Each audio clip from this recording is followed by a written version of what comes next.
with more than 3 decades of motor racing history, but these days it's probably best remembered as the place where Craig Lowndes had that massive rollover last season. Hello, I'm Greg Rust. Welcome to our coverage of round 10 of the Shell Championship Series. Well, one big roll or one big crash a year is simply one too many, and despite that massive shunt at Oran Park only a few weeks ago, both Mark Larkham and Paul Morris are here and competing, which is quite remarkable. Morris is still feeling a little pain in his lower back, but he's pressing on in the car that Garth Tander campaigned last season. Mark Larkham, Adam Perry and all the boys at Motor 10 Racing, we really should congratulate them. They have done a marvellous job building a brand new car for Larko from a bare shell. 3 months' work crammed into 3 weeks, and the new machine is performing like a jet. We'll talk more about that during the course of qualifying. Well, after 9 rounds of the championship, the point score looks like this. Mark Scaife on top with 1,035 points, 36 clear in fact of Glenn Seaton. Our early season leader Garth Tander is on the comeback trail, 37 points behind Seaton, and last year's runner-up Russell Ingall is 8th there, and within striking distance in fact of Tony Longhurst. Only a slender margin separating Larry Perkins and John Bout, and Craig Baird, who's been having a tough season by his standards, is 16th in the Pertec Ford. Well, Paul Morris, since that big accident at Oran Park, has made some pretty strong calls for improved safety standards to prevent accidents like that happening once again. And the man who's got all the answers to that is our resident technical guru. Good afternoon, Barry Sheed. I wouldn't blame got it. Yeah, what they've done, basically they're going to do the same as they do in the Formula 1. In the Formula 1 thing, every row of the grid, they have a pit marshal down on the pit lane with a yellow flag. So say, for example, on the second row of the grid there's an accident. From the second row of the grid backwards, the guy holds up a yellow flag and waves a yellow flag. So somebody at the back of the grid, for example, they wouldn't see what's going on the second row of the grid. So you can see the flags being waved, and, you know, they've got some idea there's trouble happening. But having said that, in a situation like with Mark Larkham, I don't think it would save anything, because in Larkham's position, he was behind Ellery, saw Ellery move a little bit and just pulled out, and he was confronted with Paul Morris. So it's a hard thing to stop, you know. It's you just do your best to make it as safe as possible. Well, I know it's a line we've used very often in our coverage of the V8 Supercar Championship, but things really are close in this series, and it was no more intense than yesterday's qualifying session. As you take a look at the top 10, you can see that things are very close indeed there, the narrowest of margins separating them. Craig Lowndes on pole, a sensational time of 55.912. Larry Perkins, who was actually relegated to the bottom 50% of qualifying, rocketed up the order to second. Russell Ingall third, so both the Castrol boys certainly looking good. And there's Mark Larkham in that brand new car, a bit faster, so a sensational performance from him. Let's go to Mark Osler. You know, one of the biggest criticisms of the AU Falcon V8 Supercar has been the inconsistency of its chassis performance. It's always had a smaller front undertray than the VT Commodore, so naturally it's always had less downforce than the Holden as well. Well, due to an amazing amount of cooperation between Ford, Holden and the Touring Car Entrance Group of Australia, or TIGA as they're known, this weekend the AU Falcons for the first time have the same amount of downforce as the VT Commodore. And it's because of this. This is the new front spoiler. It's called the TIGA bumper.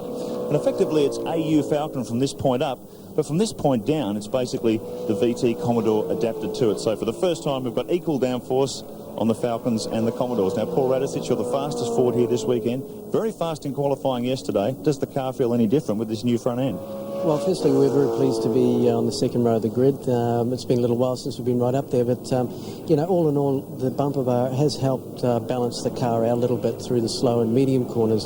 It's still early days because Calder is not a track that is all about aerodynamics. So, you know, I have to say it has made the car a little bit balanced, and we'll sort of reserve judgment until we get to Sandown and perhaps Willowbank. Great qualifying performance, starting off the second row. Can you do a lot with that today? We can do a lot of damage from there, and you know, it's a great spot to be in. If we make a great start, then I think we're in there. We're right in the money end. All the best. Thanks, mate. Here is the Calder Park layout to the northwest of the Melbourne CBD, typified by that long main straight, 2.2 k's in length. But don't take my word for it. To give you the inside line around Calder Park Raceway, here's Neil Crompton.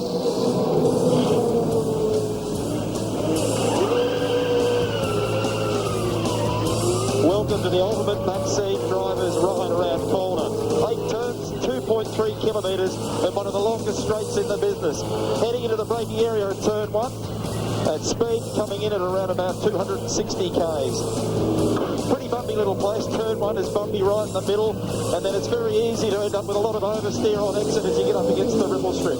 Short squeeze of the throttle for the sequence at 2-3, and then over Bob's Hill, the artificial hill that takes you onto the back straight. The cars leap off the ground. You can hear the rear of the car screaming under protest as 600 horsepower goes berserk. Fifth gear up the back straight, and then at about the 150 metre mark, as hard on the picks as you dare squeeze, and back to second gear. Very bumpy right in the middle. Short stab of the throttle, hard left. Another short stab of the throttle. All the lights come up on the dash as you just bring the limiter on before you go through turn 8. The last corner with another big jump in the middle. Up to third gear, use all the road on the exit. Fourth, fifth, and sixth. And you look at the number at the end, and it's better not to because you'll get frightened. That's a lap of Calder. It certainly is very scary, isn't it? Last season, Calder Park was a cauldron of carnage. Stick with us after the break to find out what happens in race 1.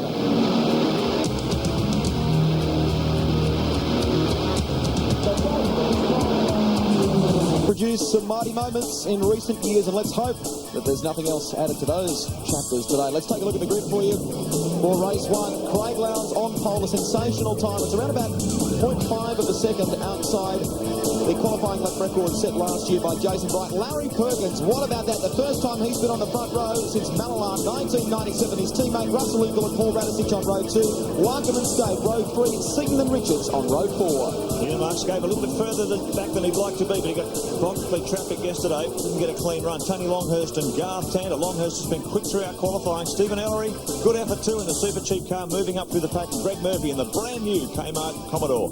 Neil Crompton and Todd Kelly start out behind them. Jason Bargwana not having the best of weekends in terms of setup with the Valvoline Cummins Commodore, who lines up beside Rodney Forbes. Paul Morris is back in the VS Commodore that Garth Tander campaigned last season. Steve Johnson, then it's Baird and McLean, Paul Wheel and Brad Jones on row 12. Cameron McConville in the Repco Commodore, and Dougal McDougall alongside the Pepsi machine. Steve Reed and Mick Donoghue start out of row 14. Rick Bates having another run in the Caliscan Ford, and Trevor Ashby alongside in the Lansvale Commodore. Rod Nash and Paul Romano out of 32. And there is the back of the grid. Huge field here at Calder Park. Alan Heath, Anthony Trapp and Mike Emery making his return as well after that crash in Queensland. Well, we've seen plenty of action and excitement at Calder Park over the years. It's a fairly simple, non-technical circuit, but boy, does it create some action. Let's have a look through the in-car cameras that'll have all our action covered for you today. Brad Jones, the Aussie Male Racing Falcon. Views covered from a number of different angles here. Glenn Seaton, a man suffering. He's got the cold or a dose of the flu. He's not feeling well.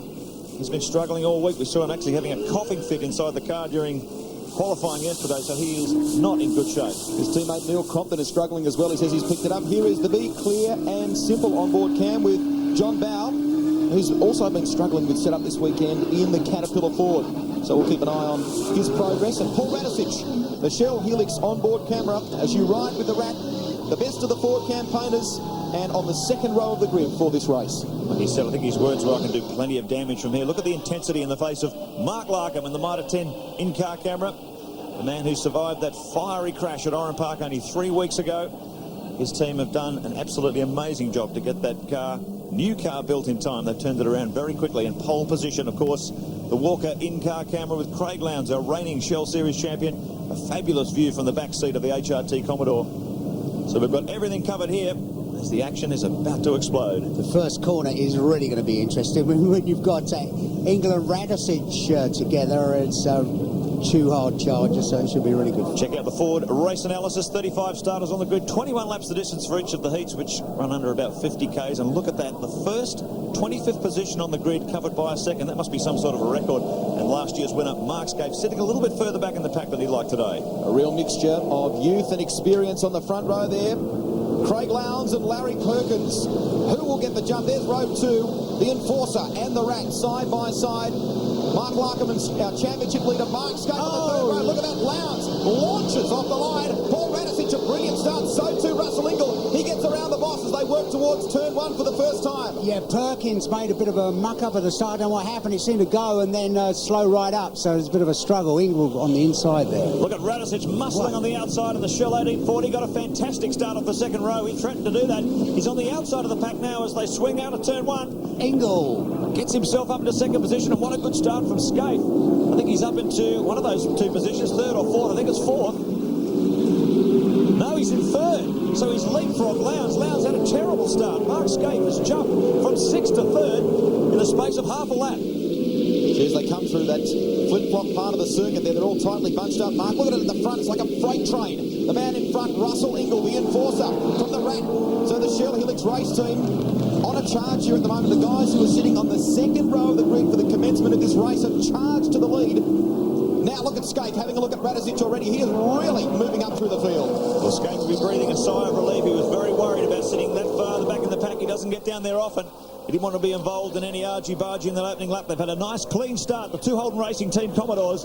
Russell Ingall, though, it's in command. Shame for Perkins. I don't know what he did off the grid, but it started to go, and then I thought something had broken, but it's hooked up in the end, so I don't know what happened there. Larkham's new Mitre 10 Ford showing a few battle scars. He's dropped back a couple of positions as well. Larkham at the moment is in position 8, so he's dropped 3 spots from the start of this one in the brand new Mitre 10 Ford.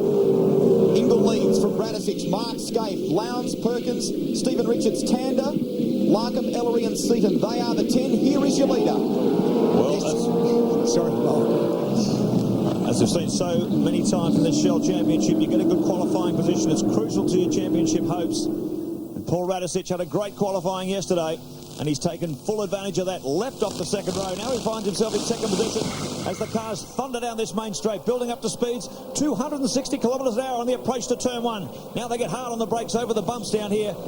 Cars get very, very unstable as they brake hard for turn one. Stephen Richards in a good position in the Kmart Commodore. Yeah, it's going to be interesting when Scaife really gets on the boil to try and get past Radicic and Ingall. You know, it's not an easy pair. They're really hard chargers, so I think we're going to see a bit of fireworks there. Another one to keep an eye on today is young Garth Tander. 7th at the moment, Russell Ingall leading the way, and the fastest man on the circuit at 57.155. So times down on what we saw in qualifying yesterday. But to give you an idea, the temperature here in Melbourne today, air temperature is only 13 degrees. Track temperature is 14 degrees. So it really does take some time to get the heat generated right up through these Bridgestone tyres and get them working at their maximum. Here's the man working in the office, Paul Radicic, trying to hunt down our leader, Russell Ingall. Not a lot in it on top speed, is there? You see, maybe just gaining a little on Ingall's thing. Critical thing here, Baz, is getting your power down effectively. Oh, that's bad. He's having a disastrous year, isn't he, really? Just terrible. Yeah, it goes right to the back of the pack coming onto the main straight. The critical thing here is power down. This is not a technical circuit. It's very straightforward. Full throttle, brake turn, full throttle, brake turn. And the really critical thing here is setup is to be able to get maximum power to the ground from low speed. You're just launching out of low speed corners the whole time. What a lot of these drivers talk about is you can really punish the rear tyres as a result. Oh, look up there from Radicic. In fact, one of the techniques a lot of the teams were employing yesterday in those cold conditions was to do 1, maybe 2 laps in the early session of qualifying, then put the rear tyres onto the front because they always had a lot of heat into them. And they have a lot of trouble getting heat into the front tyres in cold conditions. Oh, Radicic, look at this. That helped a lot of the competitors. Russell Ingall, check it out on the Monroe driver profile. Has not had a good season, a terrible start to the Shell Championship season in 2000. He's currently 8th in the point standings with 607 points to Mark Scaife's 1,035. So he's well out of championship contention. But he has admitted that now, every round as they build up to Bathurst, it's going to be like a sorting session for Mount Panorama. Russell Ingall, twice a runner-up in this championship, season 2000, not the best of it. But here is a replay. Oh, it's an incident there. Baird and Stephen Johnson. Yeah, it looks like Baird hits Johnson up the bum, didn't it, really? So that's what we saw before the aftermath when Baird rejoined the circuit. As I mentioned, Russell, 98 runner-up in the championship, and the same again in 99, not having the best of seasons. As Mark mentioned, the 2000 Shell Championship Series, he has been a winner on 2 occasions. Did it in the final race of the day at Eastern Creek, and the middle race, the reverse grid race at Orange Park just a couple of weeks ago. Stephen Richards in the Kmart Commodore at the back of this leading charge down the main straight. Russell Engel still in command from Paul Radicic. It's the two Holden Racing Team Commodores, Scaife and Craig Lowndes. Somebody to lock up there. I saw some smoke. I think it must have been Scaife who locked up there. Our pole position man back in fourth now. Kmart Commodore in fifth. Stephen Richards, 28-year-old. Originally from Auckland in New Zealand, now bases himself in Victoria. Oh, look at this. A little bit further back in the pack. This is Cameron McConville getting plenty of heat from Mick Donoher and Dougal McDougall up the inside of the Pepsi Commodore. Always see plenty of elbowing going on further back in the pack as they come over the rise down toward the back straight once again. If you've just joined us, this is race 1, round 10 of the Shell Championship Series. Engel leads. There he is from Paul Radicic. A Holden ahead of a Ford. Mark Scaife, our championship leader, in third. From defending champion Craig Lowndes. Then it's Richards.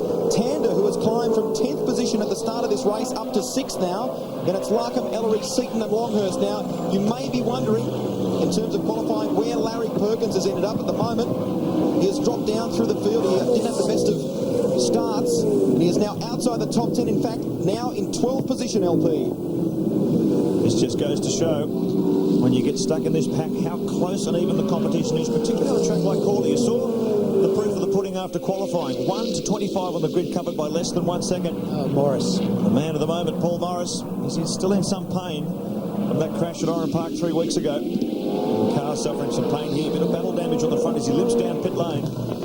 It's going to be interesting to see how the difference in the Ford and the Holden use the tyres when you get towards the end of this race to see who's sliding around more, either Radicic or Engel.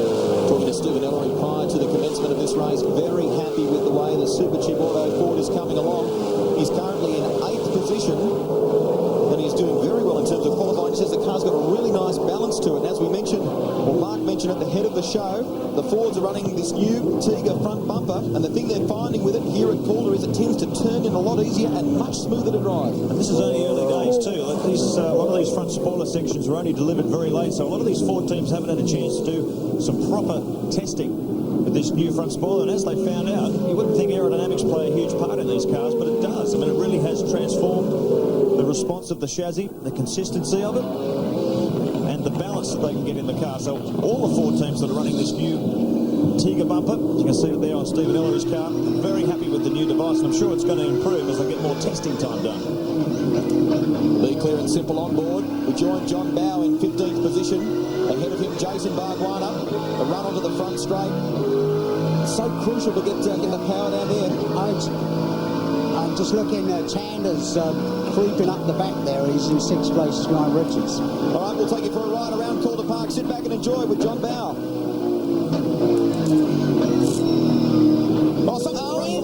Oh, no, what's happened there? Oh, it's like some sort of mechanical failure. What happened, Russ?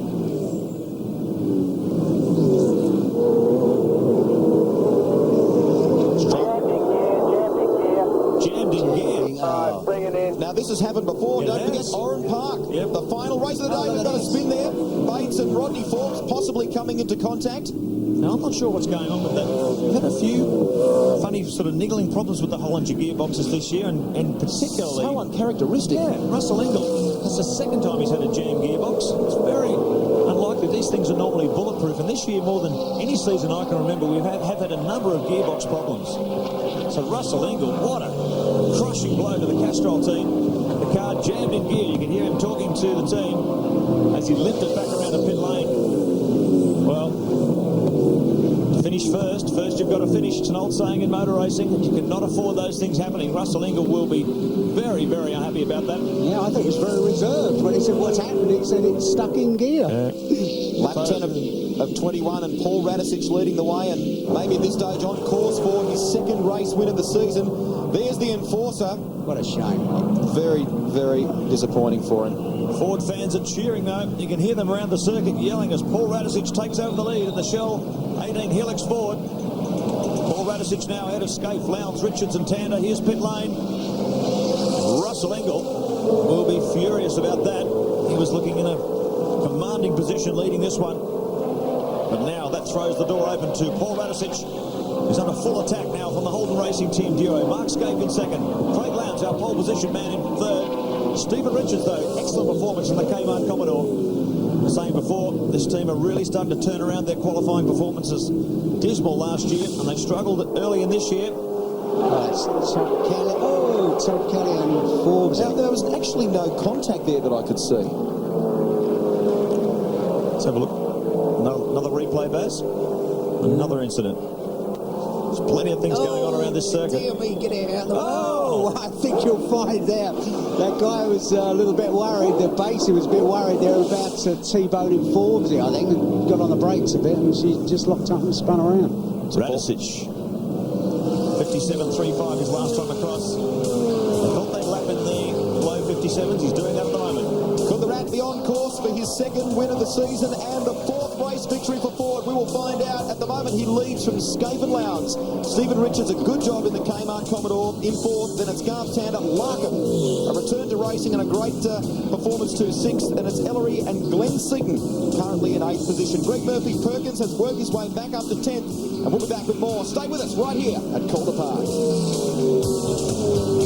We are back at Calder Park, and Paul Radicic is leading the way in the Shell Helix Ford at the moment. And wouldn't the Dick Johnson racing team love it if this guy could take out the race at the moment? His team say he is lapping 0.2 of a second quicker than our championship leader Mark Scape, who's in second place. Look at that great shot out the back of the Shell Helix Ford. Some daunting clouds off in the distance.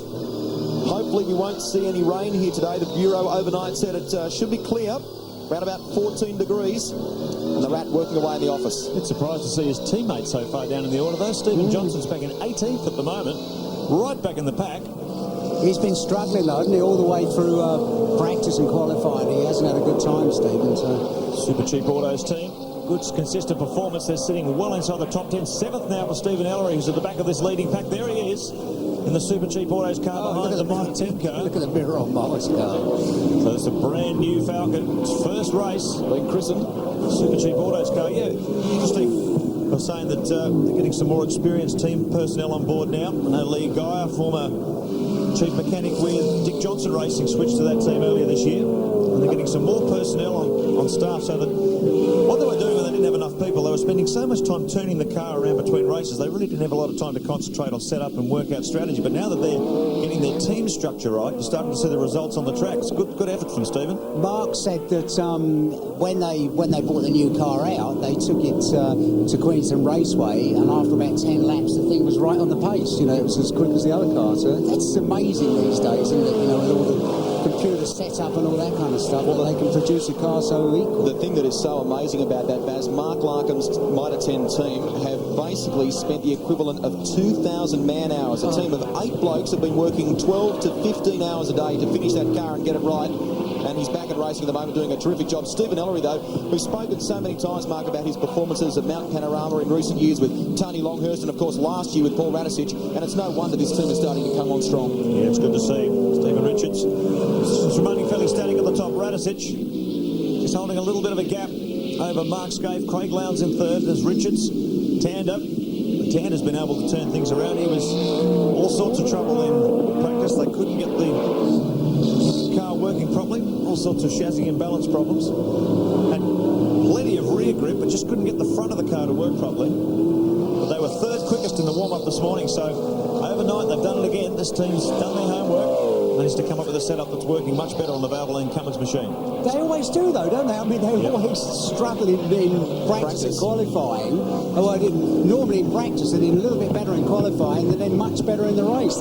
You cast your mind back to the Queensland round of the championship. I think he qualified somewhere like 12th. Yeah. And by the end of the day, he worked his way up to third. So that's exactly right, Baz. He does tend to do that. And Stephen Richards in front of him there in fourth at the moment in the Kmart Commodore. That's going particularly well. His teammate Greg Murphy is also inside the top 10 in a brand new Commodore for that team. A car that both Steve and Greg will share the Queensland 500 and at Bathurst. And the thing the team are pleased about the most there is that both cars, they now believe, are from a chassis point of view set up very, very similarly, so the drivers can give feedback and help work one another up the field. There it is, the beautiful Mitre 10 Ford. Battle damage from that opening lap, and it always seems to happen at Calder Park. Passenger mirror flapping in the breeze, and look at that. Oh, then you don't get much closer than that, do you? We're talking to him in the lead up to this race, and he says that right now he is in what they call Larko land, heading in towards the end of the championship. He loves all these circuits, the Queensland 500, obviously Bathurst, and he's looking for some really strong results in the Mitre 10 Ford as we take you for a ride around Calder.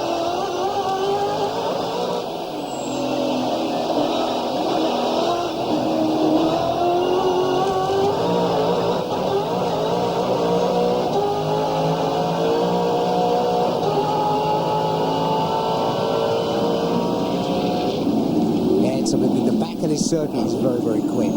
Flat through the kink there, it's awfully quick.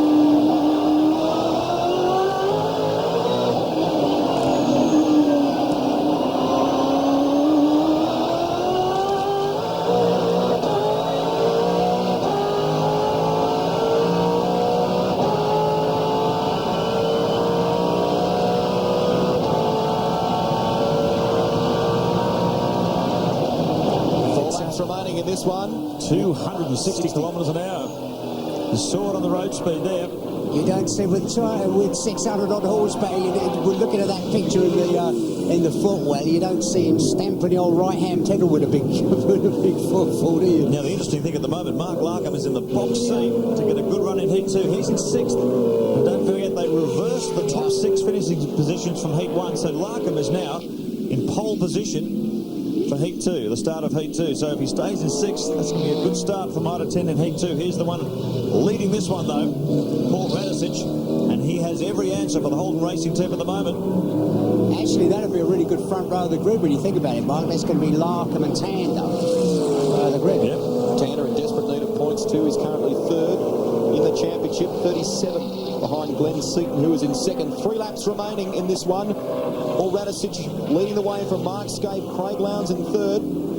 As the field stream by there. Don't forget, of course, folks, if you're a person who can't leave home without the laptop like Barry Sheen, or you want to get on the net quite a lot, check out the official V8 Supercar website, v8supercar.com.au. There's a heap of links to all the teams there as well, including the new site which was launched on Friday for Ford Tickford Racing. There's also a link there to the Channel 10 website for all your programming information, the RPM site as well. Check it out, 10.com.au.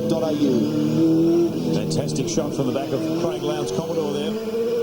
Walker in-car camera takes you for a ride with the reigning Shell Series champion. As he winds lock on coming out of that slow corner onto the main straight. Starts feeding it some gears as they come onto the main. 2 laps remaining. There's the message from Paul Radicic. This will be an outstanding performance. He can bring the Shell Ford home in 1st position. It's been a very tough season in 2000 for both Paul Radicic, Stephen Johnson, and of course the Dick Johnson Racing team. But Radicic still hanging on in 5th position. He's still in a strong position in the championship. 77 points behind Craig Lowndes. Oh no, what's happened here? Sounds like it's Oh dear me, look at that. That looks expensive motor-wise. Oh, Todd Kennedy! Joan Bow. Wow. Major collision. That looked quick, didn't it? Down the end of the main straight, it looks like. We'll have a look at that on the replay in a moment, but big collision there. John Bow has been caught up in so many tangles. Yeah, it was down the end of the main straight. He is so frustrated this year by the amount of panel damage and the number of times he has been innocently turned around. I'm not sure if that was Kelly's fault in that instance, but John Bow has been caught up in so much carnage this year. He's a penalty's dream, isn't he? Final lap for Paul Radicic. John Bow gathers it all up. Todd Kelly, though, is still stranded down there in the My Car Holden Young Lions machine. Right, our way home here, folks. This is the last lap. Paul Radicic leading the way. Here's John Bow just getting around Rick Bates. He's dropped right back because of that altercation. There's the smouldering remains. Yeah. Smoke pouring out from under the bonnet of that car. I hope that fire marshal. Get in there a bit lively, but they'll extinguish, otherwise it's going to get expensive. Radicic just goes past that stricken car, and so does Mark Scape and Craig Lowndes. I've got to tell you, Radicic has really pulled out a nice handy lead on these two. Outstanding performance, isn't it? This is a sign of things to come. Ford fans will be cheering at Mount Panorama this year. Shell team looking in fine form at Calder Park this afternoon. A great morale boost for Dick Johnson, Dean Orr, and all the Shell Helix Racing team. The rest is right on the money. Listen, we've got a lot of noise in the diff or the gearbox. I think about to destruct, so we need to check it out. But well done, everybody. Well, there you go. So he's actually struggled to the line there. He thinks there's some sort of problem with the differential maybe, or the gearbox. So that's a great result for Paul Radisich, all things considered. He takes the race win from Mark Scape and Craig Lowndes. Stephen Richards in 4th, Garth Tander 5th, and Mark Larkham completes your top 6. So Tander and Larkham will line up on the front row for race 2. And how about that? The man who was involved in that huge crash at Oran Park will have pole for race 2. Fantastic, and well done also to DJR. Well, I think the thing with Radisic's car, that what they'll do, they'll just whack a new gearbox in it, and you don't know what we got here. Oh, this is, it's JB and Todd Kelly. Looks like... Now, to give you folks an idea at home, that incident would have started at around 260 kilometres an hour. That's this is another angle. Yeah, you can't really. It's very hard to pass any comment on it because the top was very close to the grass, and you know, it's just one of those things. He was getting up, trying to get up the inside, and that's basically where the only gap was.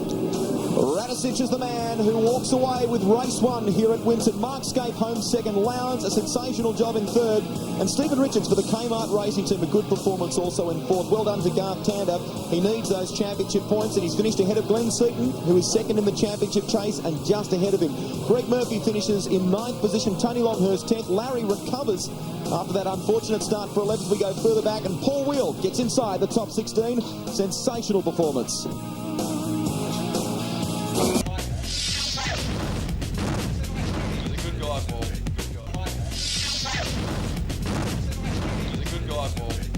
Who's your favourite movie star?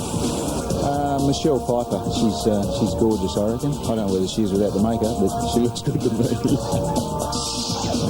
Probably Steven Seagal. Obviously, big guy, action, likes to kick gas.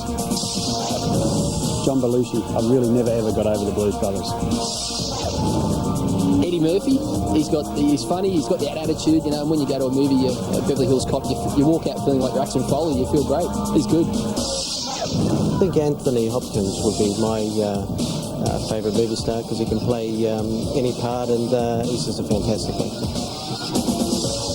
Back, and John Bow is also at the back of the group for race 2. This is the reason why. Contact with Todd Kelly late in race 1, and that's a very high-speed collision, around 260 kilometres an hour. Both of them lucky not to sustain more damage. Here is what happened in race 1. Tander going from position 10 to 5. Larry Perkins from 2 all the way back to 11th, and Russell Ingle, because of that gearbox trouble, from 3rd to 33rd. Let's go to Mark Osler. Well, I'm here with a very happy Paul Radisich, 2nd heat win for 2000. Paul, at Eastern Creek you got the jump on them and basically boxed them in, but at Calder Park today you beat them on sheer pace. Yeah, which is, you know, fantastic, and it was nice to be able to dictate the race and lead it in my own fashion. So very pleased to do that, and as you said before, I didn't have to run around the front trying to hold everybody up. Now, we heard you talking to the boys on the radio after you crossed the line. Some sort of problem with the transmission? Yeah, a lot of transmission noise, another lap, and I think it may have come to a grinding halt, but we'll go back and change some of the transmission, drivetrain, and see if that'll be okay for Heat 2. Hopefully your luck's turning around today. Best of luck. Well, you've got to make your own luck, but I'm sure it is. Thanks, Mark. Thanks, mate. Here is the guy we are all looking forward to seeing in action at the Honda Indy 300 on the Gold Coast in October. This marvellous shot of Jason Bright in action in the Stone Brothers Ford Falcon could be yours and hanging on the wall at home. Just call the number there on the bottom of your screen. Well, this is the group for race 2. Mark Larkham on pole, the comeback man. Garth Tander alongside him, Stephen Richards and Craig Lowndes on row 2. Don't forget they reversed the top 6 here, and Mark Scape and Paul Radisich, our race 1 winner, as you can see, will start from position 6. Stephen Ellery and Glenn Seaton behind that inverted grid. Greg Murphy and Tony Longhurst. If you look down the right-hand side of your screen, that shows where the cars qualified. And, of course, their grid positions are determined by the results from race 1, so you can see how they're going throughout the day. Cameron McLean qualified 22nd, got his way up to 17th, all the way down to Trevor Ashby in 24th position.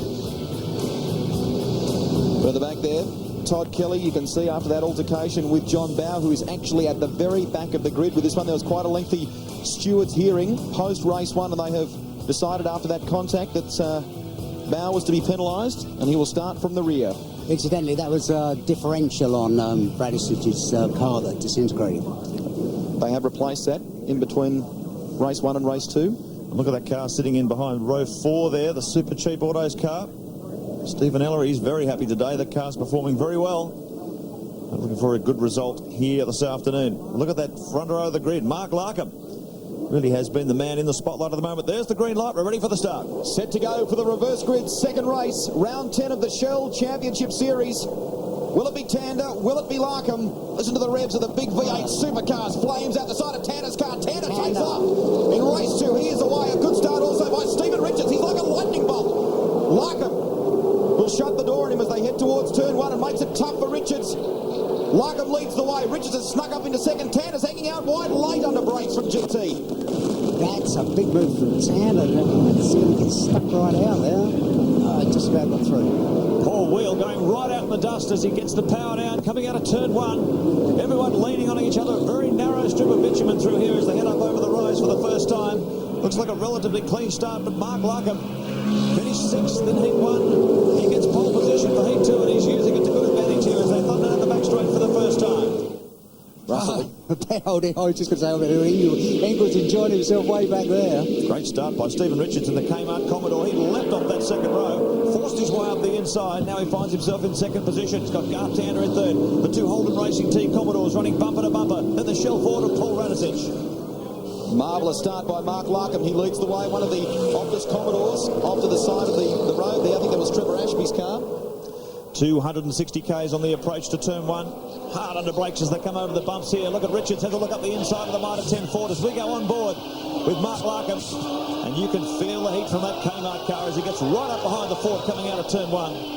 Mitre 10 in-car camera taking him for a ride. Little lock brake there by Richards as the car gets unloaded that way. And the Holden Racing Team duo locked in behind. Good battle going on just in behind this group between Greg Murphy and Stephen Ellery. Murphy in 8th, Ellery in 9th. There they are. They flash past us now. Look at Larkham. He's cleared out of there. Tander all over the back of Stephen Richards in the Kmart Commodore. And what a wonderful return to racing this has been for the whole Mitre 10 team. You jump aboard. Our Mitre 10 onboard camera takes you right in and shows you Mark Larkham at work. He is actually wearing, folks, he's actually wearing a motocross-style kidney belt. He's wearing it backwards so that when they strap down those harnesses, his hurt ribs won't feel so much pain as he's racing here today after that big accident at Oran Park. No shortage of top-end power. Mark Larkham stretches the legs of the big Ford V8. Now he hard under brakes over the bumps. A little lock brake on the outside. Look at Tander. Oh, did you hear that? Yeah, big tyre squeal. Usually hold our breath when that happens. We think someone spun, but Larkham now has opened up 2-3. Tander's struggling to get past Stephen Richards. He really needs to get past there because he looks like he's getting held up. 2-3, even 4 car lengths over his pursuers. Larkham, fastest man on the track, 57.55. I said they'd lap in the mid to low 57s. Well, they're delivering that here. This battle of 3 Commodores, 4 Commodores now in a Falcon sandwich. Unless you get a really good run onto the straight here, Mike, there's not really a lot of places to pass, is there? Basically, the end of the straight is just about the only one. That corner coming onto the main straight is critical, because if you get a good run on a car in front of you, even 2 or 3 metres faster, you can carry that extra speed all the way down. On board with Craig Lowndes, sitting in behind Garth Tander as they thunder down the main straight. Hard on the brakes, really hard on the brakes this place, as they brake from 260 kilometres an hour to this very slow corner. What's going on here? That's Rodney Forbes. Yeah, there was a touch somebody there. Smoke belching from the front right wheel. John Bow sneaks up the inside as he continues his fight through from the back of the grid.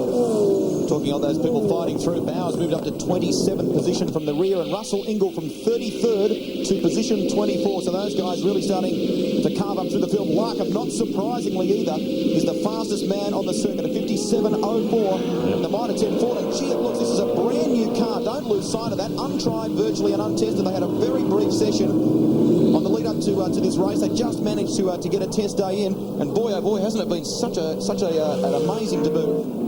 Trouble there for Mick Donoghue, a little bit further back in the pack. But Mark Larkham is knocking on the door of a sub-50-second lap here. He's done a 57.14. He just lost a tenth of a second that time around. But he is doing very, very fast, consistent laps. We've got dramas. Rodney Forbes involved again. We just saw smoke puffing from his front wheel a few laps ago. He's been involved with a tangle with the Toll Express car. So Anthony Tratt gets back into the action, but this is outstanding performance by the Mitre 10 Ford. Here's the battle for fastest lap. Stephen Richards has dug a little deeper. 57.01. Very close to that sub 57 second lap. Oh, look at Craig bad. McDonough, the loser of that argument. That's how he ended up on the grass a little earlier on. A little help from the rear. Outstanding performance this from the Mitre 10 Ford team. Mark Larkham, the 36-year-old, originally from Sydney, now resides on the Gold Coast with his own Mitre 10 team operation up there. Yeah, Richards is really on it now, and he's going. He seems going a lot quicker than he was. They're certainly getting some more speed out of these cars. Their race speed always hasn't been that bad, but their qualifying speed has been so poor that you never really get to see them strutting their stuff with the leaders. And it was only really in the endurance races, and they had a chance to run at the front. Here's Rodney Forbes trying to claw his way back onto the track. So who's really been in the wars, young Rodney? Talk there about Paul Morris. Screws up the inside of the big Kev car. That was no one. Now, these two, don't forget, are turning up for the upcoming endurance races in the Wins Commodore. wow, hey. The tradie was trying to follow him through. Got the door shut, paid the penalty. We talked about Stephen Richards there before, Mark, and just how... Brad Jones. Damaged front left suspension on the Aussie Mail Ford. Keep your radio on. I'll have a look at it and I'll report back. Keep your radios on. So Brad just talking to his brother Kim, the team manager, telling him to give him a report on just the level of damage on the Aussie Mail Falcon. Looks like Brad's okay. Oh, damage here. Damn, mate. Ben Seaton. Well, they said these new Ford spoilers were indestructible. Well, it hasn't broken the spoiler, but the actual spoiler's broken away from the car. You have to say it looks quite funny, doesn't it, Brad? Sitting out there. Word we hear from the pits is there may have been some sort of contact between Greg Murphy and Glenn Seaton there, the catalyst for Seaton losing the new Tiga front bumper. He heads to the pits in between time. Larkham, who is really trying in the Mitre 10 Ford, continues to muscle the car around. He's pushing hard. He's done what? 57.11, so he's still hovering around that low 57-second bracket. We go on board with Mark Larkham, a study of concentration from that camera, staring right into his face through the visor of his helmet as he hammers down the main straight once again. Hard under brakes at the end. There's the colour scan Falcon of Rick Bates, brother of 3-time Australian Rally champion Neil. Rod Nash there as well has had an excursion. There's some damage to that car, the Auto Pro Commodore. This is the brand new car. It may look like the one Cameron McConville was campaigning for a while, but McConville in the Revco car has had a repaint. That's a brand new car for Rod Nash. Larkham continues to lead. Don't forget, Mark Larkham has actually never won a race in the Shell Championship Series. His best ever result is a third in championship racing terms. He has, of course, dominated the support races to Indy a couple of years ago there. Fastest man on the track at the moment is Paul Radicic. He's back in sixth with just under 57 dead, a 57.00 for the Shell Ford. It just goes to show when you get caught back in the pack here, some of these cars are lapping faster than our race leader. Oh! That's how he ended up. That was a bit ambitious, I think, wasn't it? Ever so slightly. If he'd have done it, we'd have called him Houdini, actually. Oh, Todd Kelly. He's already in trouble with John Bowe in race one. Trouble continues for the Holden Young Lions driver in race two. This is the battle for the front. It's currently Larkham. 1.3 seconds the gap over Stephen Richards at the Kmart Commodore. Then it's Garth Tander, Lowndes, Scaife, Radicic in there too. It shows what you were saying, Mark, Oren, about the qualifying thing, how important it is. If you look now at Radicic, I mean, he's back there and it doesn't look like he's got a hope in hell's chance of getting past. Talk about people climbing. Oh, Dougal McDougall, that's a big one there. Now, what's happened? That looks like something's let go. It does. I thought it may have been from the spin to begin with. No, he's continuing. So, well, obviously... Oh, I think he probably was trying to light it up. Oh, dear, another... Now, that's Cameron McLean's car. Now, he's actually running the old-style front bumper this weekend. Those of you following the progress of Russell Ingle from the back of the grid, he has moved inside the top 20 in the Castrol Commodore. In fact, now up to 17, so that's a storming drive from 33rd. Yeah, this is why there has been so much criticism of the old established 20-minute sprint race format. There's Cameron out of the car. This is the problem you see. It's just so much a qualifying battle. You know, wherever you start, wherever you leap into that first corner, particularly on a track like Calder, it's pretty much where you stay for the rest of the day. When you get a longer race and you can mix in pit stops, tyre changes, safety cars, all sorts of strategy, you start to get a bit of variety. Cameron McLean, who we saw on the side of the road there, will be teaming up with Paul Radisich in the upcoming Queensland 500. And Dick Johnson making a one-off return for that event as well. If you haven't heard, he will be teaming up with Stephen for that one. He's not coming out of retirement. It's just a one-off. Jason Bright is in the States and campaigning in Indy Lights and can't come back for that race. So Dick is coming out of retirement for a one-off. Another replay. So, this is how Cameron came to grief. There goes his front spoiler. Oh! What happened there? And all sorts of elbowing going on back in the pack. Todd Kelly's been in the thick of it. Let's have a look at another one.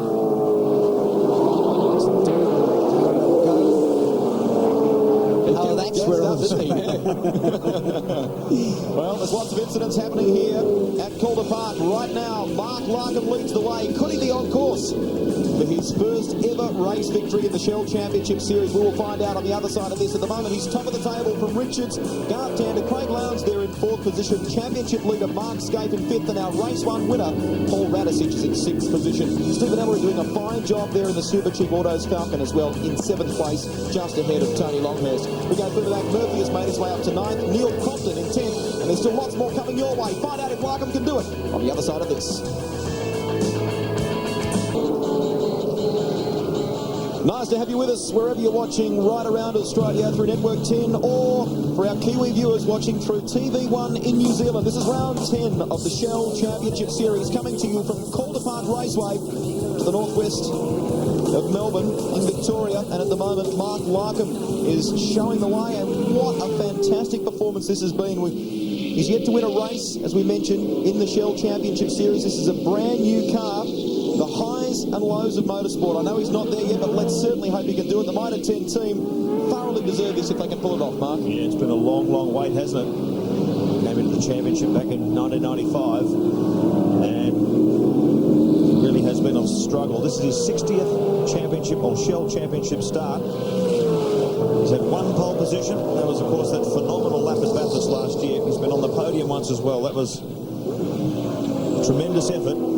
But this is his first Shell race win that he's staring down the barrel of right now. He's been maintaining the gap over Stephen Richards. 1.25 seconds that last time around, so it's been hovering around 1.2, 1.3 seconds. His lap time's very consistent. And Stephen Richards has not been able to answer that. He's just 2/100ths of a second slower that time around, but he cannot close the gap to the Mitre 10 Ford at this stage. You'd have to say that absolutely no one would begrudge Larkham a win, would they? Because I think he's done a fantastic job. When you think from Mitre 10, he's never won one, but he's got an awful lot of publicity, hasn't he? Very likeable guy too, works very, very hard, has had a lengthy association with Mitre 10. It dates back to his days in Formula Holden, and it'd be great to see him do it. Garth Tander there, sitting in third position at the moment in the Valvoline Cummins Commodore. Gee, they come good on race day, those cars, don't they? They have some dramas sometimes in practice, but the boys work very hard, and it's now showing. And Garth, of course, look at this, as Craig Lowndes dives to the inside. He can't do it there. Keep in mind, too, with Glenn Seaton out of this one, and the gap between Seaton and Tander in the championship between second and third is pretty tight. It's only 37 points. Oh, Shot. Hopefully he doesn't hit anything. He's got a wall right across the grass. It's even many. Wow. Well, we hear from the pits there was contact with another car. We'll confirm that a bit later on. Faulkner manages to keep it going, but what a wild ride. That would have been his speed around 240, 250 Ks. Yeah, he rode on Commodore, totally offline there, wasn't it? Boy, oh boy. Hairy stuff. But he wondered where he was going, because when you're going that quick on the grass in all the different directions he was going, it's worrying to say the least. I think he's got some Front left is punctured by the looks of it, quite badly. Well, he's lucky he got away with that. That thing could have ricocheted off in any direction, hit a concrete wall or anything. So he's lucky if he can limp that back to the pits with the amount of damage that the car's got. Let's have a look at that on the replay, Baz. Wow, it's I wonder why that was. Maybe someone touched him. Can't really see. I couldn't see who was behind him, so I don't know. I understand John claims that Larry Perkins may have touched him. It's difficult to tell from that shot, though. Yeah, you couldn't see. Just managed to get it into first gear and drive it out of that kitty litter before he got bogged. So there he is, limping his way back to the pits. Damage to the front left-hand corner of the car. See that flat tyre there. So John will try and limp that back to the pits. That's a great shame for the Asia Online team. John Faulkner, particularly early in qualifying, early in practice for this weekend's race, he was very fast on old tyres. Once they get the new tyres on the car, he just doesn't find that new tyre gain that he needs. 5 to go for Mark Larkham. We're sort of crossing all our fingers here up here in the commentary box for him. He's so close, isn't he? 5 to go in this one. Currently 13th in the Shell Championship points, 503 points he's earned this year. So that great drive in the Queensland Sprint Round at Queensland Raceway, where he stood on the podium for the first time. And we're on board with Larkham. Mitre 10 in-car camera takes you for a ride, and you can see back there, headlights ablaze, Stephen Richards. 1.1 seconds behind now. It's just hovering around that, just over a second gap. Stephen Richards was slower that time around, but he's maintaining this position. 1.1 seconds. Let's watch it again. Larkham, though, is aware. There's a Kmart car looming in the background. He's only going to make the slightest error, and Richards will pounce. While we're watching Mark Larkham in the Mitre 10 Ford Racing entry, continuing his way around Calder Park. 4 to go in this one. Should point out to the Ford fans as well, get the paint out, because we understand from Ford management that the Ford banner competition will be back on again at the FAI 1000 at Bathurst. We don't know the details yet in terms of prizes, etc., but there's a lot of talk about this, so stay tuned, folks. The Ford banner competition back on at Bathurst. Gee, it's great to see the Kmart Commodores doing so well in a sprint format situation. They really have struggled since the team was launched last year. Because of that bad qualifying form, they always found themselves battling in that no man's land between 10th and 20th. But now, with some decent qualifying speed, the Kmart Holdens are looking strong. Paul Radisich has not been able to do anything about this Commodore trio up ahead of him. And as you say before, Greg, this is looking good for Garth Tander with Glenn Seaton further down the order today. Just bear in mind, lots of motor racing right here on Network 10 trackside next Sunday between 3 and 5.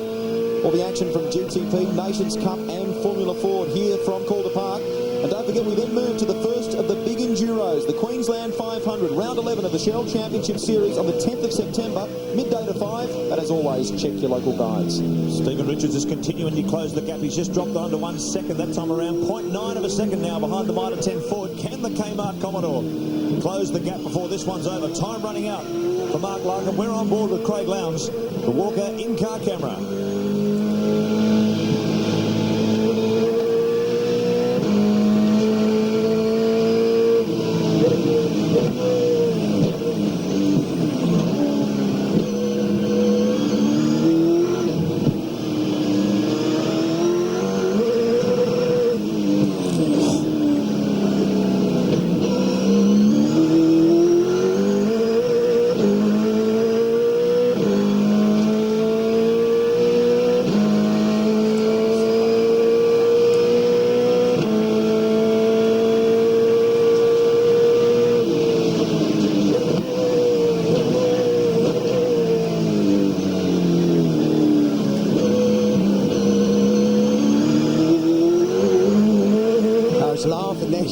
Rev limits are working overtime there. Well, Mark spoke earlier in the telecast about how important it is here to get power down grip at this circuit at the rear end, and as he came out of the SS, didn't he get a bootful of it? I'll tell you what, this battle for the lead's getting closer now. It's down to 0.6 of a second. Richards is closing all the time on Mark Larkham at the front of the pack.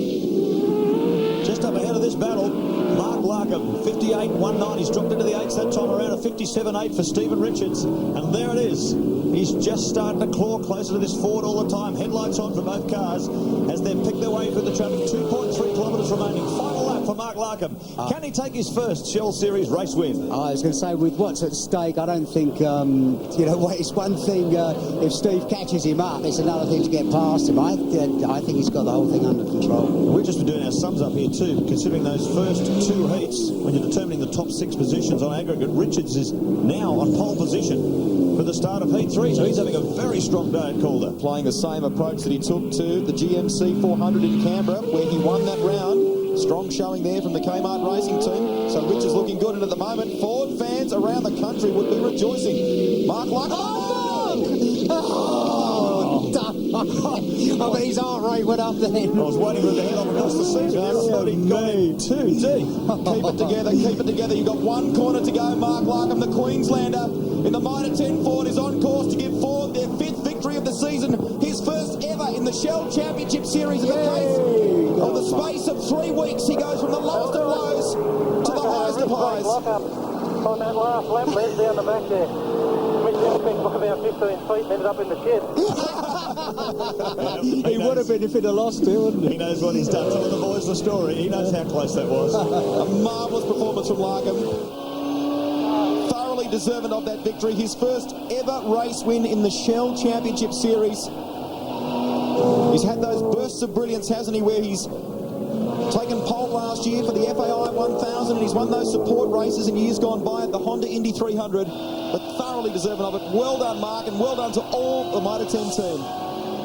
Oh, look at this locker. I would have loved to have seen the inside camera on his eyes when he did the lock-up thing here. Can you imagine? His eyes been hanging out on springs. Oh, can you believe that? Oh, dear. He would have never forgiven himself. Not at all. And as we said, in the space of 3 weeks, this team has gone from the lowest of lows, Mark Larkham included, to the highest of highs. A brand new car. They have built this from a bare race shell 3 weeks ago after that shocking crash involving he and Paul Morris. And there they are. Didn't say a word. Adam Perry there, team boss, team manager, I should say. Marvellous performance for the Mitre 10 racing team. Mark Larkham does it. He breaks the drought and takes his first ever victory. Stephen Richards, a well-deserved and very close second place. Garth Tander third. Craig Lowndes, the defending Shell Series champion, in fourth. Paul Radisich in sixth. Stephen Ellery seventh, and Tony Longhurst completes the top eight. We go further back through the field. Murphy, Crompton, Bargwana, Larry Perkins and Russell there, getting all the way up to 13th. A sensational performance from the Enforcer. Back with more on the other side of this.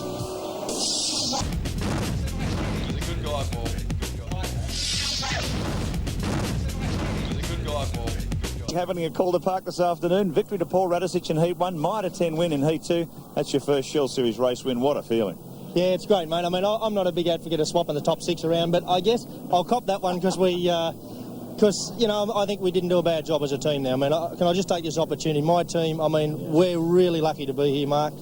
They worked tirelessly for 3 weeks, and to come here and win a race, I mean, it's the guys, mate. I sat at home in bed watching videos. As I said, they've done a fantastic job. I'll tell you, our hearts are in our mouths when you came up to that last corner there. Boy, how close was that? Yeah, I had a little bit of a rear nip up there and missed it big time, but no, we got it home. That was all right. Congratulations, mate. Thank you very much. Thank you. We're going down here with our two fiery stars. Now, Paul, when you saw Larry Perkins stopped and you had to stop, what happened? Oh, I immediately sort of thought, I'm going to get hit from the rear. A lot of cars passed me. I thought I was all right, but in the end, Mark had the same problem I did, and he ran into the back of me. And what, did you see him coming? Did you actually see him? No, I could hear the cars going, wong, wong, wong, past me, and they were getting faster and faster and faster, and eventually there was a pretty big hit. Now, Mark, I saw it. You were just about to pull out and pass Steve Ellery, weren't you? Yeah, I thought I was going real well there for about 30 seconds, and yeah, it'll come to a quick halt.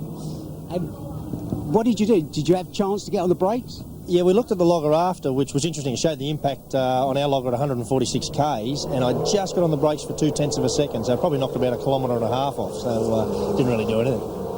Did you have any chance to feel scared, or what was your, what were you thinking?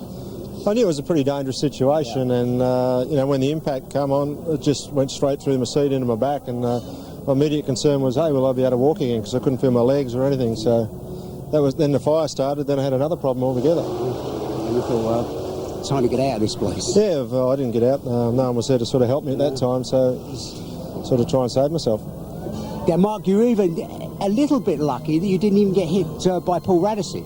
Yeah, a lot of people said I was a bit slow to get out of the car, but I was sort of conscious of other cars going past as well, and I thought, well, I'm not going to get out and get cleaned up. But when I saw the barbecue going on, I thought, well, geez, that made the decision of getting out really easy. Yeah, it'd be a bit embarrassing, wouldn't it? Get out and get away from an accident, then walk into a car as it's coming past. Well, that was really a potential, but I was lucky when Kevin from Cat Racing came over and grabbed me. I knew at that stage, well, you know, obviously there's a lot of fire there, but no other cars. Well, chaps, hope you have a good race today, and we don't want to see any more things like that. Thanks, mate. You're staying well away from each other. Thanks a lot. Thanks, mate. what a ripper it's going to be. We've seen 2 wins to Ford so far today, but consistency and aggregate on points puts Stephen Richards on pole for this one. Craig Lowndes alongside him on the front row. Paul Radisich and Mark Larkham on row 2. Mark Scaife, our championship leader, alongside Garth Tander. Then it's Ellery and Tony Longhurst. Yeah, doesn't that reverse grid mix things up a bit? Greg Murphy starts out at 9. Neil Crompton alongside him 10. Jason Barg 1 and not having a good day. So 2, Larry Perkins. Russell Engel, after that jam gearbox, finds himself starting out of 13th, and Paul Wheel out of 16. We go further back, Cameron McConville alongside Todd Kelly. Paul Morris beside Steve Reed. Row 11, Dougal McDougall and Craig Baird. Then it's Alan Heath and Rick Bates on row 12. Mike Emery back there in 25th alongside Mick Donoghue. Rodney Forbes, boy, he's been in some battles today. John Faulkner too. Problem with a sticking throttle, apparently. Hope the team have fixed that one for Heat 3. Cameron McLean, the Queenslander, and all sorts of dramas in the Greenfield car this weekend. Brad Jones too, not having a day he'd like to remember. Glenn Seaton very much struggling with the flu this afternoon. Both he and Neil Crompton, who says he picked it up from Glenn in the last few days, have been having oxygen in between the heats here. Pure oxygen as a means of trying to keep themselves alert and focused for all of this afternoon's action. Fascinating scenario laying ahead. This really has been a fight back by Ford. The Ford team's been saying this is the first time they've run this new Tiga spoiler on the front of the Ford, which is effectively a VT Commodore front. And there's the point situation after race 2, and that's fascinating. Radisich, Scaife, Lowndes and Richards. Now, if any one of those 4 drivers wins Heat 3, they're going to win the day. So we've got a real battle on our hands here in the final. Mark Larkham a little bit further adrift, 2 points behind Tander there too. So this should be a ripper. Craig Lowndes, study of concentration as he awaits the start. 21 laps this one. The third and final race of the day. We could see some real changes to the structure of this championship too, particularly the battle for second place. Glenn Seaton was 37 clear of Garth Tander coming into this round. He had a non-finish in race 2 and is starting, as you saw, well down the order in the third race of the day, struggling very much. I tell you, you saw on the warming up lap, you saw the muck and dirt off the line. You wouldn't want to get, once your tyres are hot, get pushed off line at all. You'd be really in the trouble to pick all that lot up. We've been lucky with the weather here today. Some ominous clouds overhead, but there's been no rain. Will it be Lowndes or Stephen Richards who launches off the line in the third and final race of the day for round 10? Lowndes in big trouble. Richards out there. Look at Larkham. He and Radisich are away. So too Tander and Scaife. That's a rotten start for Craig Lowndes. God, disastrous start. Terrible start by the reigning champ. He really bogged it down there. He's lost a lot of track position as they head down to turn 1. Stephen Richards, a brilliant job in the Kmart car. Paul Radisich up the inside of the Mitre 10 Ford. They're going to go side by side on turn 1. Yeah, he's in a good position for the next. Oh, that's Stephen Ellery. Still battling position as they come up toward the hill the first time. Radisich has won out though. He goes ahead of the Mitre 10 car as this big field sort themselves out. Alan Heath in trouble. Right at the back there in the Cooper's Falcon. The wreck just muscled his way past Larkham, didn't he? Oh, look at Tander. Tander as well. Up the inside goes Garth Tander. Great move on the Mitre 10 Ford, but Larkham wants to fight back. Doesn't want to argue. Doesn't want to dent that new Falcon too badly on its first race appearance. Slots back in behind the Valvoline machine. Good aggressive move by Tander. That puts him up the order. So too the Caltex Valvoline Ford. And there's John Faulkner. That sticking throttle problem. They obviously haven't been able to fix it. Faulkner out of action. So they continue down the front straight. Stephen Richards in the Kmart Commodore leading the way. There he is. Look at the gap back to Paul Radisich in second place. Tander just holding out. Mark Larkham. There's Mark Scaife. Tony Longhurst. Hasn't he rocketed up the order too? We had some variety here this weekend. 2 Fords winning. This is the first time we've had 2 Fords winning 2 races at a round since Winton in 1998. It's been a long drought for the Blue Oval supporters, but they're fighting back here at Calder Park Raceway this afternoon. Yeah, it's so on board with Radisich. There's not a lot of room there, is there? Yeah, you said puts him on the in perfect position for the next right-hander. There's no way that Larkham could fight it, really. That's through turns 1 and 2 for the first time. Tander positioned beautifully behind the Mitre 10 car. Coming up the end of the back straight. Fast lap from Stephen Richards. It's a standing time too. So first flying lap across the line, he drops a 57.91. But these guys getting down to the assortment of their best 4 tyres for the final race. You can expect those times to slip up a little bit. Look at it, it's getting very dark and very gloomy at Calder Park Raceway. It's in the odd drop of rain. Yeah, it did look like rain on that camera, didn't it? On the lens of that. Keep an eye on that, but it's getting very dark. Oh, yes, that's rain. Well, I said at the top of the call we've been lucky, but the heavens maybe just starting to open up a little bit. Paul Radisic sitting in second place at the moment, and this rain, if it comes down harder, could really change this race. Would just be a sprinkle. Keep an eye on that, as will the teams in pit lane with their fingers crossed. Particularly the Kmart team, Stephen Richards. Oh, look at this lot. Paul Wheel. Craig Baird obviously involved in that as well. There's been more fights than Sonny Liston today, hasn't he? AJ thermal machine back on the line, but he's pumping out a bit of smoke. Yeah, it's... And that left rear tyres rubbing. Oh, that's the end of that It's thing. rubbing badly on the guard, isn't it? Looks like Baird has suffered the same fate on the opposite side on his car. We have seen this situation before. Sometimes they clear. Look at that, the two Fords. The tyres rubbing. So the Pertec Falcon of Craig Baird battles on as they come down through turn one once again. The order at the moment, Richards just over a second ahead of Paul Radisic. Tander in third, Larkham in fourth, Scaife in fifth, Longhurst, Lowndes back in seventh. Can you believe that? After starting off the front of the grid, Murphy, Bargwanna now up to ninth, climbs himself to the top 10, and Neil Crompton too rounds out the top 10. So a good recovery from Bargwanna. I wonder if Larkham had any little sort of problem in the first lap, because they sort of got past him, well, not easily, but they were sort of all over him, and now he's all over the back of Tander. So I don't know whether... Wonder maybe if the tyres just had to come under temperature. Yeah, It's exactly, quite yeah. cold here. It's only 14 degrees on track, so maybe as the tyres came right up to temperature, now Larkham starting to really get on the attack and chasing down Garth Tander in the meantime. Radisic has been able to pull clear of Tander, and Tander is leading this freight train from third back. There you see out the front, the Shell Helix onboard camera riding with... In fact, that's Mark Larkham, I should say. I'll stand corrected. The Mitre 10 Ford looking ahead to Garth Tander in third place. Scaife in behind Larkham, and then Longhurst in sixth. And how good is this racing? I don't know whether this Tiga spoiler's done the trick, but the Falcons are very competitive here. They're running neck and neck with the Commodores. They've been doing it all day. Crompton. Just climbed himself into the top 10. And he's got damage on the back of the car there. So Crompton in no... Oh, no! There's that Ashby. Trevor Ashby, yeah. I was just going to say, he's got no luck. Well, that added to that story. That's the end of that one, isn't it? Rotten day for Trevor Ashby, too. Starter motor problems. Oh, look. Beginning a race, too. So Crompton gets it back into the battle. Alan Heath sneaks through on the inside, but I don't think Neil will be continuing. Oh, look at the state of that thing. Severe damage. They're both heading for pit lane. So unfortunately, the second of the Ford Tickford cars comes out. They might be able to fix that and getting back into the race, but he's way out of contention. So too Trevor Ashby. Big damage on the Lansville car. And here comes Junior Johnson. So busy times in pit lane at the moment. Drama for two of the Fords. So there's smoke punching from the back of that guard. Let's have a look under the front of... Not quite sure what caused it. Oh, look at this. This is major. Well, he's tried to limp it back to the pits, but there's so much damage to the front of the car, he couldn't even maintain steering. So he's had to park that on the entry to pit lane. Look at this. Look at this. Garth, I mean, it's Todd Kelly, I should say, and John Bow. It's the old duo again. Round two. Oh, a bit of hustle from here. The Repco Commodore, Cameron McConville. The big Kev Commodore, Paul Morris in there too. This is the battle a bit further back in the pack. Bow in a 12th position. Kelly 13th, McConville 14th, Morris 15th. And Glenn Seek back there in 16th. It's incredible, isn't it, when you look at the speed that car had at Winton and the trouble they're having getting it to work at Calder Park.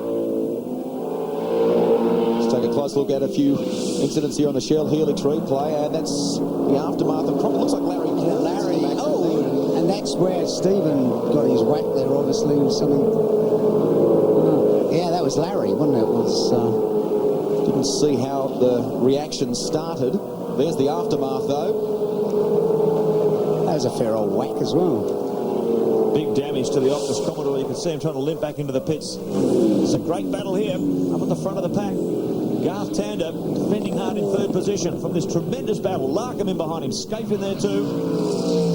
Longhurst in the Caltex Havoline Ford. Lowndes on the back of the Falcon. Murphy in 8th, Bargwanna in 9th. Ingle now climbs up into the top 10. Looks as though Radicic has been able to close that gap slightly on Stephen Richards, our leader as well. So Radicic being able to pull clear of Tander. That's aiding his bid to try and chase our leader down. Here's Garth Tander. I think if Tander, I was going to say, if Larkin could get out of this right up the backside of Tander, you see the Ford when he gets into like 5th and 6th gear, starts to, now you see it starts to gain on the Holden, but he needs to come out there right up his bottle to be able to get past him at the end of the straight. And then he's still going to get past him. Damage to the front of Larry Perkins, Commodore there. Yeah, mate. Larry might be going to senior official. He's had a busy day up there today. Really, he's got a season ticket today, hasn't he, really? Great shot of the end of the main straight at Calder Park. As the cars break hard over the bumps for turn 1. Paul Radicic, meanwhile, 0.7 of a second behind our race leader, Stephen Richards. Shell Ford driver trying everything to get in front. Keep in mind, Radicic, Scaife, Lowndes and Richards, any of those 4 drivers win this final heat, they will win the day overall. So there's a real incentive there for Paul Radicic to try and get his way in front of that Kmart Commodore, because that'll be the first Ford round win for season 2000. Here's Brad Jones, who had problems with a broken wishbone on the car heading into this race. The team were working frantically to make sure it was repaired in time for the race. They've done. Look at this battle going on here. McLean all over the back of Dougal. McDougall coming for the ride as well. Rodney Forbes, he manages to sneak past McLean. The final turn that brings them onto this long drag strip at Calder Park. They work up towards 260 kilometres plus here. Then it's hard under brakes for turn 1. McLean sitting in behind Forbes. Just incredible the level of competition, isn't it? That's a battle for 18th, 19th and 20th. Used to be the old thing in touring cars, if you made the top 10 you were going well. These days if you're in the top 20 you're doing a fair old job of it. And the margins separating them too, Mark, in terms of lap times are so minimal. There is just nothing in it. Incredibly close. It looks like Stephen Richards has got the measure of Radicic at the moment, because he's 0.2 of a second quicker that last lap. Ingle currently in 10th position. He's just past Bargwanna, in fact, so that puts him up to 9th. Check this out in the replay. So Russell Ingle continues to defend. It's been a rough old day for Russell. That gearbox problem in Heat 1 has cost him dearly. You cannot afford to have the slightest mechanical itch in this race. Larry Perkins up the inside as they break hard. There's going to be contact between the two. No. Oh, yes. Bargwanna gives him racing room, but they're giving each other the elbow. Bargwanna's hanging on as they come up toward turn 2. Turn 3 over the hill, continuing to attack in the Valvoline Cummins machine, but Perkins got him. Let's have a look at that in the replay. Yeah, Engel up the inside on the brakes. This is 1 lap beforehand. Yep, it's a nice tidy move. Larry had a sniff as well. He had to wait another lap before he got past the Valvoline Cummins machine. That put Engel up to 9th, Bargwanna to 10th. And then Larry took Bargwanna, dropping him back to 11th place. I reckon Bargs might be struggling with something, because he didn't, he wasn't trying to protect the corner at all, was he? He gave Russell plenty of room, and if you look there, Larry's pulled out a decent amount of ground in half a lap. Well, if you just joined us, Stephen Richards leads the way from Paul Radicic and Garth Tander. The gap closing too between Radicic and Richards. Larkham in 4th, Mark Skate 5th. Craig Lowndes, the defending champion, has gone from the front row of the grid back to 7th, courtesy of that bad start, unfortunately. We'll look further back through the field for you. Russell Ingle, there he is, now up to 9th position. Bargwanna 10th. John Bow rounds out the top 12 at the moment. Stay with us. The closure of race 1 coming, race 3 rather, coming your way right after this. Nice to have you with us across the TED network, wherever you might be watching around Australia, all through TV1 in New Zealand. At the moment, a Kiwi, Stephen Richards, leading the way in the final race of the day for round 10 of the Shell Championship Series. You can see there, though, as they work down that back straight, the gap between Richards and Paul Radicic is starting to close. Radicic, our race 1 winner today. There's been 2 victories for Ford here at Calder Park. Mark Larkham winning race 2.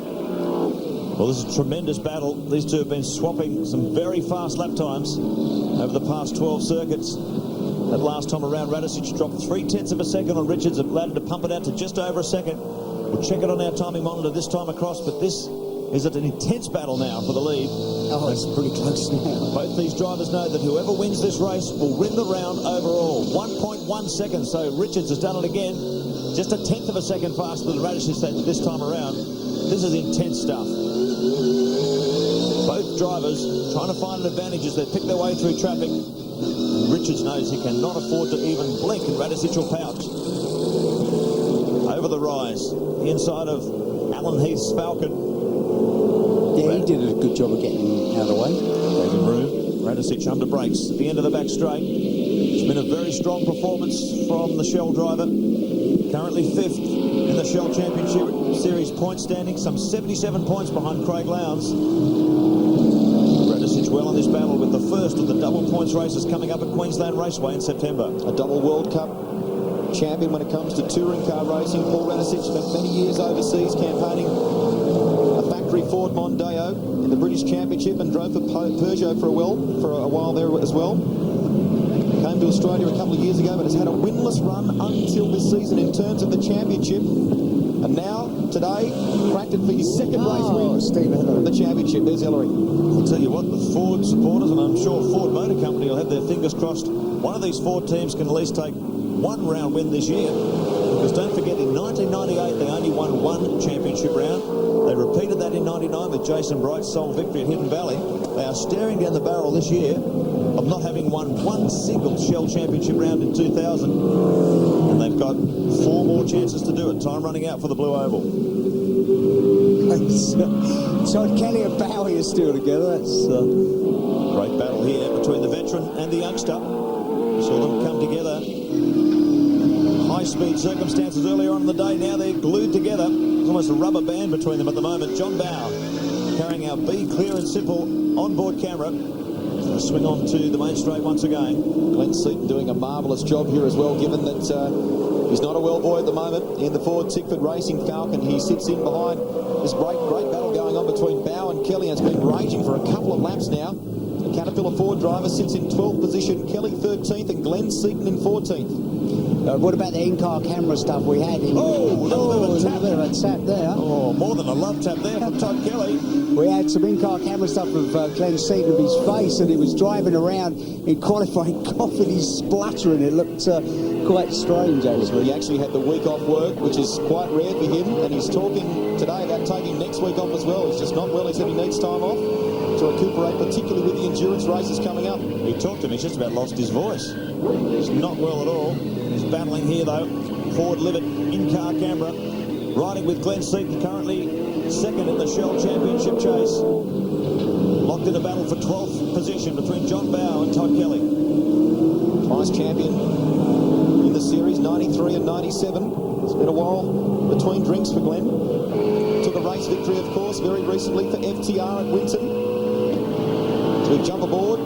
Be Clear and Simple telemetry on board the Ford credit car. Look how close he gets behind Tip Kelly as they dive on the brakes at the end of the straight. Tell you what, that car of Todd Kelly's is pretty quick.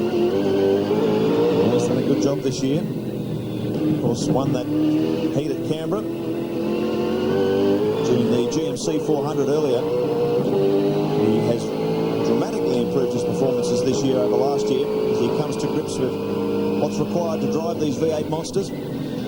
Tells the story about 240 kilometres an hour before they brake hard on the approach to the corner at the end of the back straight. Through the S's. So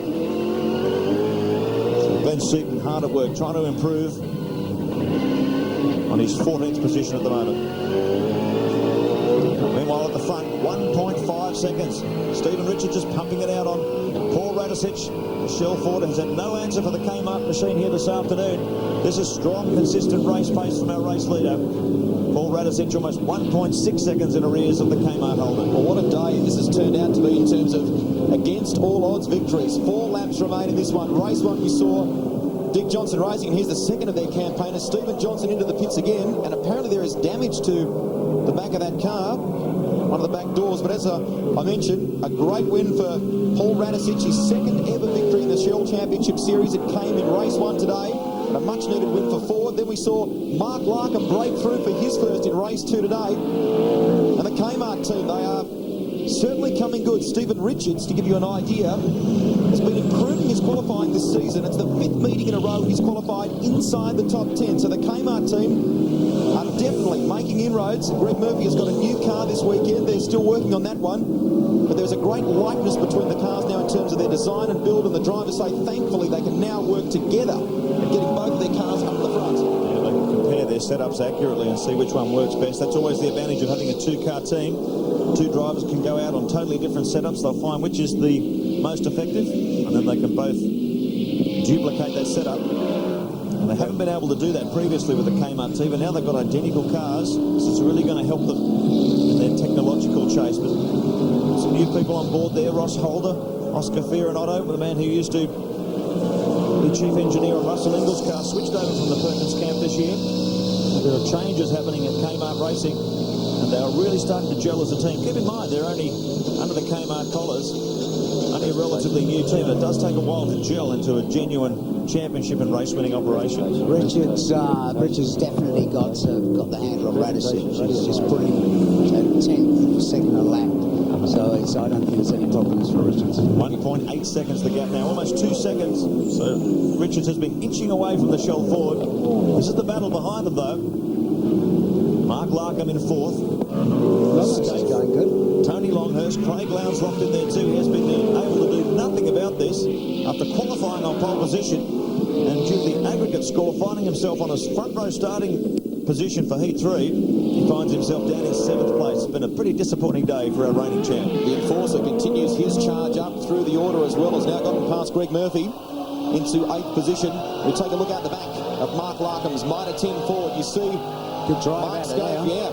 really got clear of Scape there, didn't he? Longhurst in behind Scape, then it's Craig Lowndes. The important thing to remember here too, that Mark Scaife, after race 2, had extended his lead over Seaton to 173 points. Just doing our sums on what that lead will be after this race, but this has been an important championship round for Mark Scaife as he tries to build on that bumper. Came into this round 136 points up on his nearest pursuer, Glenn Seaton. Seaton's not had a good day today, and Scaife has been able to capitalise on the point situation. He said today too that it was important to just consolidate. That's exactly what he's done. Coming into this round, there were still 640 points up for grabs. Don't forget, there's a couple of big double points endurance races coming up. The FAI 1000 not too far away, and the Queensland 500 is coming up as well. The first of the big enduros where co-drivers become a big factor, and Lowndes and Scaife, what a strong combination they are going to be for Holden Racing. Right there with Lowndes, who'll be teaming up with Mark Scaife, unlike last year.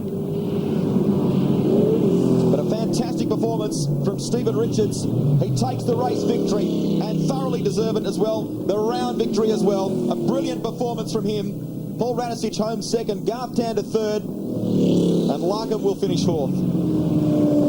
I've got to say, it's nice to see the Fords do good, isn't it? There's Angela, Stephen's wife, who is here today with their son Clayton. And Rick Bates, he's been practicing a bit of his rallying today, hasn't he? The colour scan forward, he too will be teaming up with Brett Peters in that Falcon for the upcoming endurance events. But there's the man of the moment. Stephen Richards did it at the GMC 400, took out that inaugural street race in fantastic circumstances in Canberra earlier this year, and he takes out the round here as well at Calder Park. That's so good, Greg. If that under-trade does make the difference, has made the difference, that's going to be so good. Well, Stephen Richards takes out the round and race 3. Radisich home 2nd, Garth Tander 3rd, Larkham 4th, Scaife rounds out your 5, and Russell Ingall sneaking inside the top 8 as well. So a good performance from Russell Ingall, despite problems earlier in race 1 today. Murphy, Perkins, Bargwanna and Bow. That's how they finished in race 3. We'll come back to wrap it up on the other side of this. Stephen Richards and the Kmart race team celebrate for the 2nd time in season 2000. Well done. He took out the GMC 400 and he takes out the round here, round 10 at Calder Park today. That's how they finished at the end of the 3rd race of the day. A couple of movers there. Craig Lowndes falling back from 2nd to 7th. Glenn Seaton charging up the order, though. A good performance from him, considering he hasn't been too well. Let's go to the podium and Mark Osler. Well, a tremendously exciting round 10 of the Shell Championship Series for 2000. A great fight back by Ford, and also an equally impressive performance from Kmart Racing, who are really starting to deliver in the sprint rounds in 2000. But a very strong performance from a man who's been in the championship battle all year. He now jumps to second in the points chase. Put your hands together for the young gun, Garth Tander. How about that? Now, you're the one, you're always saying to me, I never give up, I never give up. Well, that just shows today. You battled on. Seaton wasn't so strong. That put you second in the points. Boy, it's still alive, isn't it? Oh, absolutely. Like I said, never giving up till the last lap of Bathurst, and we didn't qualify especially well yesterday, so we really had to work hard, and the guys did a sensational job.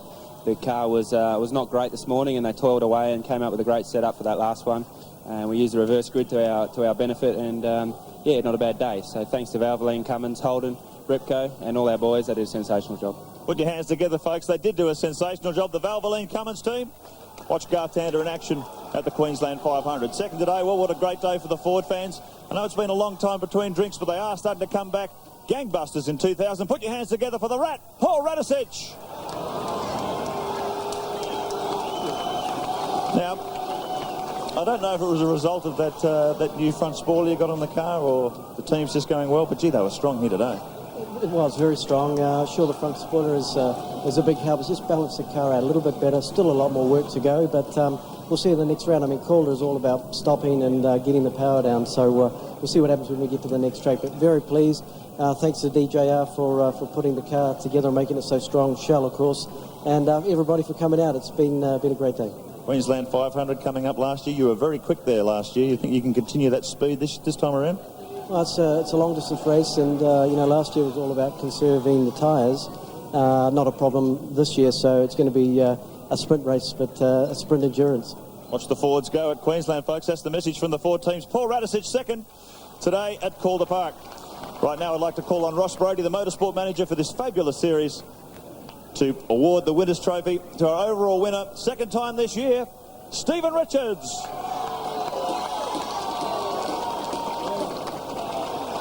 That feels all right, doesn't it? Wow, second time this year. Canberra was the first time. And the Kmart team, it looks like you're overcoming those qualifying blues once and for all. Yeah, we are, Mark. We're getting there. The team have done a tremendous job. The car in that race was just so consistent. It was basically banging out the same lap time, lap after lap. So full credit goes to Kmart Racing, Kmart, the family store, Castrol and Holden for producing VT Commodore. Great weekend for us. Fantastic.